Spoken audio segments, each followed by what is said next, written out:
bertentangan dengan makna hari raya Idul Kurban ini.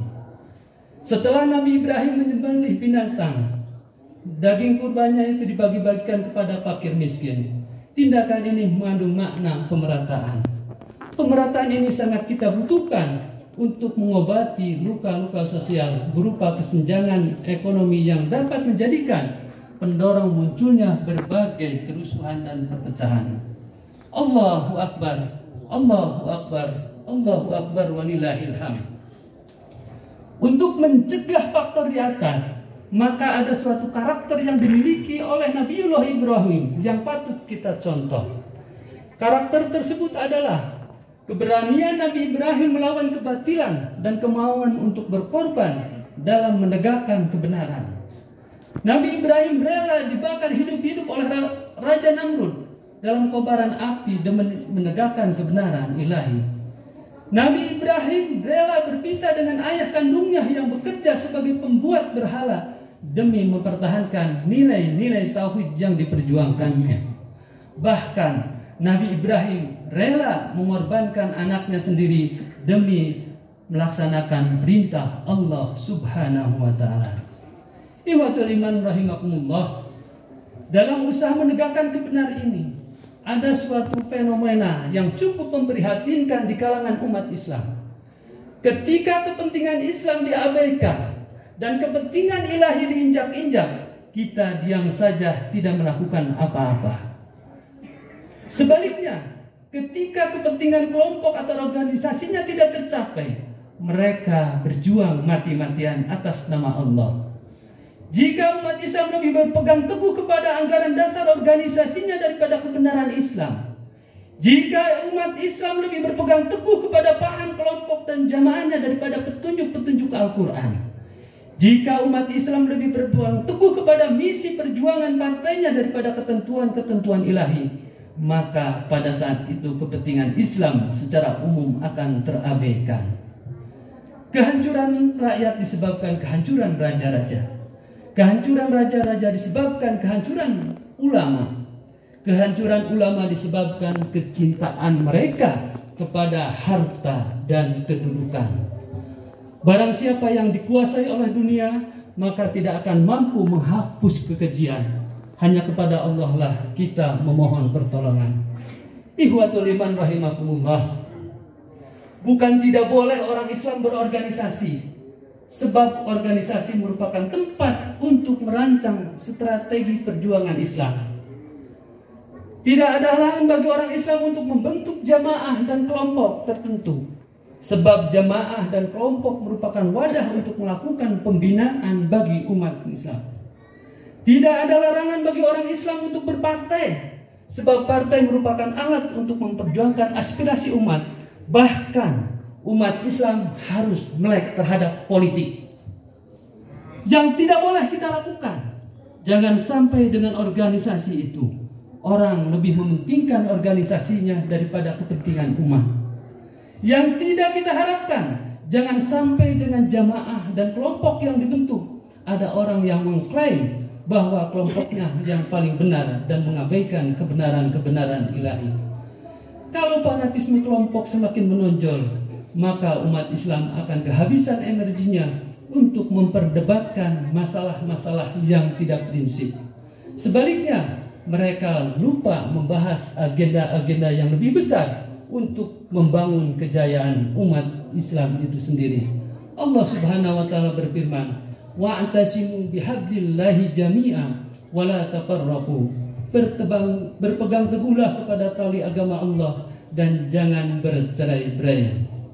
Ihwatul iman rahimakumullah, keberanian Nabi Ibrahim dalam menegakkan kebenaran dan melawan kebatilan hendaklah menjadi pelajaran yang amat berharga bagi umat Islam hari ini. Jauhkanlah ambisi-ambisi pribadi dalam kelompok dalam memperjuangkan kebenaran, karena Allah tidak menyukai kepalsuan dan kemunafikan. Allah tidak akan ridho memperjuangkan, atau Allah tidak akan meridhoi suatu perjuangan yang hanya menjadi agama sebagai alat untuk memperoleh kepentingan atau kekuasaannya saja. Setelah berhasil, agama dicampakkan. Dalam menegakkan kebenaran tersebut diperlukan kebersamaan. diperlukan kesepahaman, diperlukan kekompakan di kalangan umat Islam sehingga memiliki barisan-barisan yang kokoh dalam membumikan ajaran-ajaran Islam. Allahu Akbar, Allahu Akbar, Allahu Akbar walillahil hamd. Saat ini banyak kemungkaran merajalela, bukan banyaknya orang yang jahat, tetapi karena banyaknya orang yang baik yang diam dan tidak peduli. Semoga dengan semangat Hari Raya Idul Kurban ini kita mampu merapatkan barisan, berjuang bersama orang-orang yang baik untuk menyongsong masa depan yang lebih baik di bawah pancaran nilai-nilai Islam.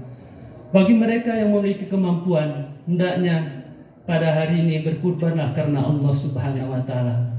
Pada hari Raya Idul Kurban ini, umat Islam diharapkan bukan saja memotong leher binatang, tetapi yang lebih penting adalah memotong atau menghilangkan sifat-sifat kebinatangannya. Yang lebih penting lagi, kita harus menghilangkan rasa memiliki terhadap semua yang kita rasakan pada saat ini. Semuanya hanya milik Allah dan dikembalikan kepada Allah Subhanahu wa Ta'ala. Ikhwatul iman rahimakumullah, akhirnya marilah kita sama-sama memanjat doa ke hadirat Allah Subhanahu wa Ta'ala agar kita senantiasa diberikan perlindungan dan kesabaran dalam menghadapi ujian dan diberikan kekuatan untuk membangun dan menata kehidupan yang lebih baik. Innallaha wa malaikatahu yusholluna 'alan nabi ya ayyuhalladzina amanu shallu 'alaihi wa sallimu taslima. Amin. Ya Allah ya Rahman ya Rahim. Amin. Saat-saat yang syahdu ini kami segenap hamba-hambamu berkumpul bersimpuh di tempat yang penuh rahmat dan barokah ini, menyebut namamu yang agung, berzikir, bermunajat dengan takbir, tahmid dan tahlil. Duhai Rabb kami yang maha penyayang, sayangilah orang tua kami, sayangilah guru-guru kami, lindungilah dan bimbingan mereka, lapangkanlah rezekinya, kuatkanlah azannya dan berkahi ajalannya. Ya Allah ya Kudus, bersihkan hati dan jiwa ini dari hasad dan dengki. Persatukan jiwa-jiwa dalam cinta karenamu dan dalam ketaatan kepadamu. Jangan engkau biarkan setan musuhmu menggerogoti persaudaraan kami. Ya Allah, berikan bimbinganmu untuk pemimpin negeri ini agar dapat berlaku adil dengan syariatmu di atas bumi yang tidak sejengkal pun melainkan milikmu ya Allah. Duhai yang maha menyelamatkan, engkau pelindung kami, engkau pemberi petunjuk orang-orang yang bingung, engkau pemberi kecukupan orang-orang yang kekurangan, engkau pemberi ketenangan orang-orang yang gelisah. Ya Allah, yang sakit engkau sembuhkan, yang sakit engkau sembuhkan ya Allah, yang lupa engkau ingatkan, yang gelisah engkau tentramkan, yang sedih engkau gembirakan, yang meminta engkau beri dan kabulkan. Ya Allah ya Ghafur, ampuni kami atas kehilapan dan dosa kami kepada anak-anak kami, kepada suami, kepada istri. Kami belum mampu mendidik dan membahagiakan mereka ya Allah. Ya Allah yang mengetahui segala keburukan, aib dan maksiat kami, ampunilah seburuk apapun masa lalu kami, tutupi seburuk apapun aib-aib kami ya Allah. Ya Rabb, karuniakan kami jasad yang terpelihara dari maksiat, terpelihara dari harta haram, dari makanan haram, perbuatan haram. Ijinkan jasa ini pulang kelak jasad yang bersih. Ya Allah yang maha penyayang, sayangi kami, sayangi kedua orang tua kami yang telah berpeluh lelah merawat dan mendidik kami. Ampuni setiap kata keras kami yang pernah terlontar pada mereka ya Allah. Ampuni setiap tak peduli kami atas mereka ya Allah. Berikan kesempatan kami berbakti kepada mereka ya Allah. Lembutkan hati mereka untuk kami agar ridho mereka mengantar kami ke ridho-Mu ya Allah. Dan jika Engkau telah mengambil mereka ke haribaan, Dan jika Engkau telah mengambil mereka ke hari baru, ya Allah, maka basuhkan mereka dengan kelembutan, ampunan dan rahmat-Mu, ya Allah. Serta pertemukan kami dengan mereka dalam keabadian nikmat surga. Tidak akan nikmat tanpa bersama kedua orang tua kami, ya Allah. Ya Rabb, bukakan pintu hati kami agar selalu sadar bahwa hidup hanya mampir sejenak. Hanya Engkau yang tahu kapan ajal menjemput kami. Hanya Engkau yang tahu kapan ajal menjemput kami, ya Allah. Hanya Engkau yang tahu yang ajal menjemput kami, ya Allah.